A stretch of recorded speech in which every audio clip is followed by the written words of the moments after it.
बिस्मिल्लाहिर्रहमानिर्रहीम। दोस्तों, आपने फिल्म थ्री इडियट देखी होगी। तालीम के मौजू पे बनाई गई है और उसमें 3 बड़े सबक दिए गए हैं कि जो कुछ हमारे निज़ाम तालीम में चल रहा है उसमें ज़बान का मसला भी बयान किया गया है तमसीली अंदाज से, और उसमें रट्टे का मसला भी बताया गया है कि जुमलों फ़िक्रों को बग़ैर सोचे समझे याद करना। और जो नंबर गेम चल रही है कि फ़लाँ के इतने नंबरों को काबिलियत समझा जाता है, चाहे लफ्ज़ बलफ्ज़ रट्टा लगा के याद कर लिया जाए, लिख लिया जाए, नंबर ले लिए जाए। तो इन 3 बड़े मसलों को उस फिल्म में उठाया गया है और वो फिल्म हिट भी हुई है बहुत ज़्यादा। हमारे यहाँ रवाज नहीं है इस तरह की फिल्में बनाने का, बनानी चाहिए।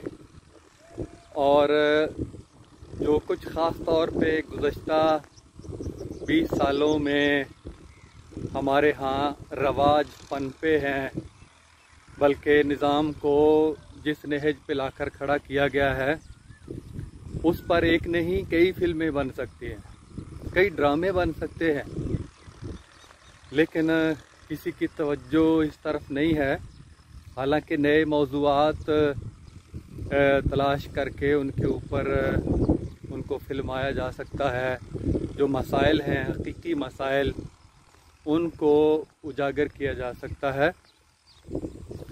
तो मैं उनके तरतीबवार जो 3 असबाक उसके अंदर शामिल हैं जो उसमें देने की कोशिश की गई है, उसमें पहला आपने देखा होगा वो मंज़र है कि जिसमें तालिब इल्म यानी आमिर ख़ान तालिब इल्म क्लास में बैठे होते हैं और उस्ताद आके सबक पढ़ाना शुरू करता है और मशीन का सवाल सबसे पहले कि मशीन क्या होती है। तो ये एक तालिब इल्म यानी आमिर ख़ान उसका जवाब देता है कि मशीन वो ऐसी शय है कि जिसमें थोड़ी क़ुव्वत लगा के, थोड़ी ताकत लगा के ज़्यादा काम किया जा सकता है और कम एफ़र्ट, कम कोशिश दरकार होती है, उसके लिए काम आसानी से हो जाता है। और उसकी फिर कई मिसालें उसने दी कि पंखा है, हम बटन दबाते हैं तो पंखा चल पड़ता है, और ये मशीन है, ये पैंट की ज़िप ये भी मशीन है, ये ऊपर नीचे करके, इस तरह की मिसालें। और इस जो उस्ताद है, अब आप देखें कि असातिज़ा के अंदर की ज़हनी ग़ुलामी के जरासीम किस तरह से कूट कूट के भरे गए हैं कि उस्ताद कहता है कि ये तारीफ़ लिखी हुई है किताब में। यानी किताब का ग़ुलाम के जो अपनी तरफ से तालिब इल्म कोई चीज़ बता दे उसको उस्ताद भी कबूल नहीं करता। उस्ताद भी कहता है कि बस किताब के मुताबिक लिखो तो उसे सही तसव्वुर किया जाएगा, किताब के ख़िलाफ़ लिखोगे तो फिर तुम्हें नंबर नहीं दिए जाएंगे और वो ठीक तसव्वुर नहीं किया जाएगा। तो इस तसव्वुर को, और उसके बाद फिर एक तालिब इल्म जो रटाई लंबी सारी तारीफ़ है, वो बड़ी मुश्किल से उसने वो मुकालमा याद किया होगा लंबी तारीफ़ का, कि रट्टा लगा के उसने वो जो रट्टा शुदा तारीफ़ है वो सुनाई है। और वो फिर उस्ताद जो है वो उसको शाबाश देता है कि ये है। और फिर ये एक जुमला मुझे याद आ रहा है कि उस्ताद कहता है कि तुम किताब से ज़्यादा जानते हो। तो ये कहने का मतलब ये है कि जो असल बात है कि समझ आपको आई हुई है और आपने आसान भाषा, आसान ज़बान का भी, कि आप उसको अपने लफ्ज़ों में आसानी से बयान कर देते हैं, तो इसका मतलब ये है कि आपको समझ आई है आपने समझी हुई बात को अपने लफ्ज़ों में बयान कर दिया है, तो बस ये अलामत है इस बात की कि आपने समझ के पढ़ा है। और अगर आपके पास ये सलाहियत नहीं है, तो इसका मतलब है कि आपने वही तोते की तरह 4 अल्फाज रट लिए हैं और वही आपको सुनाने के लिए कहा जाए तो उसी तरह से आप सुना देते हैं, लिखने के लिए कहा जाए तो वैसे ही आप छाप देते हैं उसको। और इस तरह यहाँ एक और बीमारी भी पैदा हो गई है। जो मशकें असाइनमेंट जो सेमेस्टर सिस्टम है उसमें इसकी बड़ी अहमियत है। वो हू बहू लिखी जाती हैं इंटरनेट से कॉपी पेस्ट करके, और कोई सॉफ्टवेयर भी हैं ऐसे आए जो उसमें खुद ब खुद थोड़ी बहुत तब्दीली पैदा कर देते हैं और उसे थोड़ा मुख्तलिफ बना देते हैं। ये निज़ाम बिल्कुल आप कहें कि इसकी बजाय अगर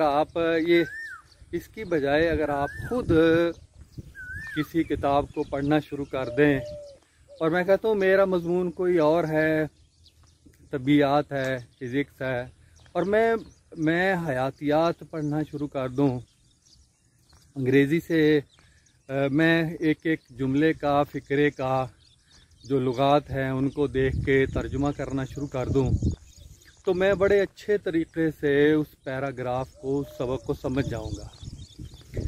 लेकिन जो मुरव्वजा तरीक़ा है वो पढ़ाने का भी, पढ़ने का भी और कबूल करने का भी, क्योंकि उसके ऊपर नंबरों की बुनियाद है, आगे दाखिले की बुनियाद है, डिग्री की है, तो ये सब कुछ तौअन करहन यानी मजबूरन ये तालिब इल्म को इस निज़ाम के अंदर रह कर ये इन सारे मराहल से गुज़रना पड़ता है। तो ये पहला तो उसमें ये है कि आसान भाषा, आसान ज़बान वो अपनी ही होती है, उसके अलावा दूसरी ज़बान को जितना ज़्यादा इस्तेमाल करने की आप कोशिश करेंगे उतना ज़्यादा ही रट्टा आपको लगाना पड़ेगा, उतनी ही मुश्किलात पेश आएंगी, समझ नहीं आएगी, आप बयान नहीं कर सकते, बता नहीं सकते। कोई शख्स आपको सुनाने के लिए कहेगा, लिखने के लिए कहेगा, तो जो रट्टी रटाई चीज़ है या तो वो आप सुनाएंगे और जो वही आप फिर लिखने की कोशिश करेंगे। तो इसमें जो एक और चीज़ भी थी कि वही अल्फाज, वही जुमले जो रटे रटाए हैं वो बाज़ औक़ात भूल जाते हैं, उनकी जगह पे कोई और फ़िक्रा, उसकी जगह पे और कोई लफ्ज़ आ जाता है जिसके मानी और मफ़हूम बिल्कुल बदल जाते हैं।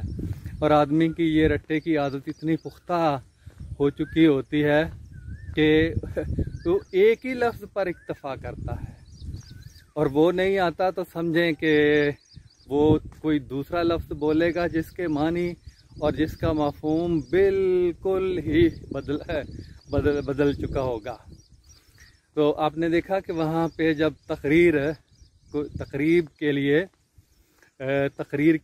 किसी को लिखवाई जाती है, चतुर्नामी तालिब इल्म को, तो जो लिखवा रहा होता है वहाँ कहता है ये चमत्कार लफ्ज़ है। चमत्कार का मतलब होता है हम जिसे मोजज़ा कहते हैं या करामत कहते हैं, कोई खर्क़े आदत यानी आदत के ख़िलाफ़ कोई काम करना। तो वो लिखवाता है कि ये चमत्कार लफ्ज़ है, इसका मतलब ये है। तो वो चतुर्नामी तालिब इल्म कहता है कि मतलब ये ना करो, मैं मेमोराइज़ कर लूँगा, यानी मैं याद रट्टा लगा लूँगा, मैं इस लफ्ज़ को याद कर लूँगा। और जब रट्टा लगाई हुई तकरीर जब स्टेज के ऊपर कोई सियासी शख्सियात भी बुलाई गई होती हैं और तालिब इल्म पीछे बैठे होते हैं, वही उस्ताद जो रट्टे पर आमादा करता है, अब आगे मारूफ होता है, वो नाम मुझे याद नहीं है, तो वो फिर सामने बैठा होता है, तो उसके बजाय चमत्कार के कहने के वो भूल जाता है, बलदकार कह देता है, जिसका मतलब होता है ज़िना, तो उस पर फिर वो तकरीर पूरी का पूरा मफहूम बदल जाता है। यानी ये बताया गया है कि इस कदर अंधा आदमी हो जाता है, अंधी तकलीद करता है कि अपने कुछ सोचने समझने की सलाहियतें उसमें मऊफ हो जाती हैं। जो कुछ उसको बताया जाता है वही आगे पेश करने की कोशिश करता है। तो इस तरह का आदमी अपना माफी ज़मीर कभी भी दूसरों को के सामने सही तरीके से बयान नहीं कर सकता, अपने समझ नहीं सकता, क्योंकि समझ नहीं आई होती। आप चाहे 1000 डिग्रियां ले लें, आप रट्टे से चीज़ों को याद करने के आदी हो गए हैं, आपको समझ नहीं आई है, तो इसका मतलब ये है कि आप इससे बेहतर है कि आप ना पढ़ें। डिग्री के लिए, कागज़ के टुकड़े के लिए पढ़ते हैं। जो इल्म है वो कोई और कुछ और चीज़ है, वो इन चीज़ों का नाम नहीं है। तो ये दूसरा सबक उसमें दिया गया है कि एक ही आजकल हमारे यहाँ ये वाला जो लफ्ज़ों को बग़ैर मानी और मफ़हूम के, ये हमारे पाकिस्तान में ये पॉलिसी के तौर पे जो बैरूनी NGOs हैं, ताकि इनको समझ कुछ ना आए कि अंग्रेज़ी के लफ्ज़ को वाहिद लफ्ज़ के तौर पे इस्तेमाल करें। ये जो वफाकी वजारत तालीम है, टेक्स्ट बुक बोर्ड हैं, इनको जो ब्रिटिश काउंसिल और अमेरिकन काउंसिल और इस तरह की NGOs ट्रेनिंग देती है, नाम रखा होता है कि हाई लेवल की ट्रेनिंग, तो उसमें यही बताते हैं उनको कि मानी और मफहूम जाने बग़ैर आपने इन अल्फाज को पढ़ना है, यानी वाहिद लफ्ज़ के तौर पे इस्तेमाल करना है।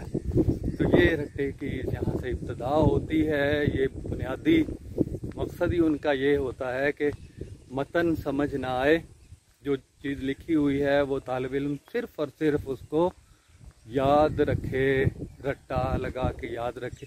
रट्टे की उम्र चंद घंटे हो सकती है, एक आध दिन हो सकती है ज़्यादा, और फिर अगर आपने हमेशा के लिए उसको याद रखना है तो रोज़ाना की बुनियाद पे आपको लगाना पड़ेगा। तो वो उसका कुछ वो इल्म के साथ उसका कोई ताल्लुक़ नहीं है। यानी इल्म से रोकने के लिए जो भी पॉलिसी बनाई जाती है वो है ये कि चमत्कार को, लफ्ज़ को बग़ैर सोचे समझे याद कर लेना। तो हमारा पूरा निसाब भी की बुनियाद ही यही है, और पूरे तालीमी निज़ाम की अब इसको बुनियाद बना दिया गया है। और तीसरी उसमें नंबर है, नंबर गेम जो है, देखा होगा आपने इश्तिहारात हमारे केबल में जो चल रही है, टीवी चलता है दिन रात, उसमें इश्तिहारात की पट्टियाँ सब निजी स्कूलों की होती हैं कि उसमें नंबर बताए गए हैं, फ़लाँ के इतने नंबर आए हैं, फ़लाँ के इतने नंबर आए हैं, और उनके बड़े बड़े 2 हैकल बोर्ड बाहर आवेज़ा होते हैं, और चाकिंग होती है जगहों की, मुख्तलिफ़ जगहों पे। तो इस अंदाज से कि कई तो हमने देखा कि उन्होंने हेलीकॉप्टर तस्वीर बनाई है कि बच्चे ने हेलीकॉप्टर पकड़ा है, उड़ा रहा है, जैसे कि ये जहाँ स्कूल में इजादात के दरवाज़े खुल गए हैं। तो ये नंबरों के लिहाज से काबिलियत और वालिदैन को इस अंदाज से हसास बना दिया गया है कि किसी के नंबर कम आ जाएं, तालिब इल्म के वालिदैन को तवक्को ज़्यादा हो तो उसकी मारपीट होती है, उसकी इस तरह से सरजनश होती है कि उसके नंबर क्यों कम आए हैं। ये नहीं देखते कि, और ये उस्ताद भी, वालिदैन भी, यानी सारा पॉलिसियों का मरकज़ व महवर ये है कि एक ट्रक की बत्ती के पीछे लगा दिया है कि नंबर जिसके ज़्यादा आए हैं वो तो काबिल है, और जिसके नंबर कम आए हैं वो काबिल नहीं है। और ये नंबरों की मुझे याद आया कि हमारे सैयद कासिम महमूद, अल्लाह ताला उनको करवट जन्नत नसीब करे, कि वो उनके अब बेटे भी हैं, अल्लाह करे उनकी लंबी ज़िंदगी हो। वो मैट्रिक पास थे, और उनकी किताबें देखें तो PhD लोग भी उस मेयार की किताब नहीं कई किताबों के उन्होंने तर्जुमे किए, इंसाइक्लोपीडिया लिखे हैं। ये काबिलियत और चीज़ है। ये बिल गेट, ये कहाँ कौन सी डिग्रियां थी इनके पास, जितने ये इजादात करने वाले लोग हैं, ये जिन्होंने कोई बड़ा काम किया है, उन्होंने इब्तदा से इल्म को समझा है, इल्म को समझा है, चाहे वो अकेले बैठ के समझें। जो हमारे गुज़श्ता दौर गुज़रा है, खुसूसन क़याम पाकिस्तान से पहले का, इसमें सीखने सिखाने का जो रुझान था, वो आप शुरू की ज़बान जो सीखते थे वो मौलाना हजरात थे, वो मौलवी हजरात थे। तो तवाइफ़ों को भी वो एक दौर में जो तवाइफ़ों को भी वो सिखाया करते थे, आदाब और ज़बान सिखाते थे। और अरबी, फ़ारसी, उर्दू के लिए, और ज़बान के अंदर जब वो माहिर शख्स हो जाता है तो फिर गालिब जैसी शायरी, इकबाल जैसी मेयार, और इस तरह जो ज़बान में आदमी माहिर होता है, चाहे वो ख़ुद किताबें पढ़ के हो और एक दूसरी ज़बान से वो तर्जुमों का काम आसानी से कर लेता है। फिर दूसरी ज़बान सीखना भी उसके लिए मुश्किल नहीं होता, वो अपनी ज़बान के ज़रिए, तर्जुमे के ज़रिए दूसरी ज़बान को वो आसानी से सीख लेता है। तो ये 3 असबाक थे उसमें 3 इडियट में।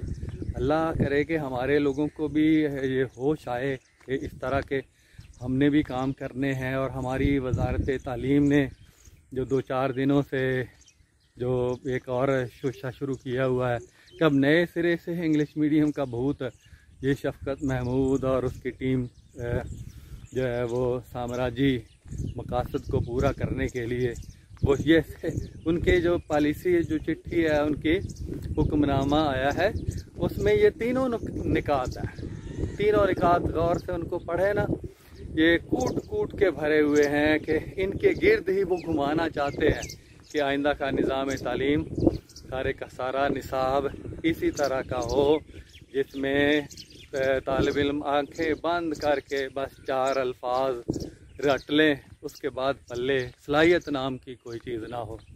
तो मैं अल्लाह से दुआ करता हूँ कि हमें इन मामलात में हसास होना चाहिए। और हमें आजकल जो जैसे मैं हूँ, एक मोबाइल पकड़ के ये सैर करता हूँ और अपने दिल का दर्द निकाल लेता हूँ। अगर मैं ऐसा ना करूँ तो मैं इन सारी चीज़ों को अपने दिल में ही रखूँ, घुट घुट के शायद मैं मर जाऊँ। तो बेहतर ये क्यों ना हो कि आदमी जंग लड़ के मरे। जो जितने मसाइल हैं उसको आप लेकर उठे, बयान करें, सामने लेकर आएँ, तो ये ज़्यादा बेहतर है बजाय इसके कि घुट घुट के हम खुद नफ्सियाती मरीज़ बन के रह जाएं। तो फिर दूसरों को हम किस तरह से कायल कर सकते हैं, माइल कर सकते हैं, बेहतरी कैसे पैदा कर सकते हैं माहौल के अंदर, निज़ाम के अंदर।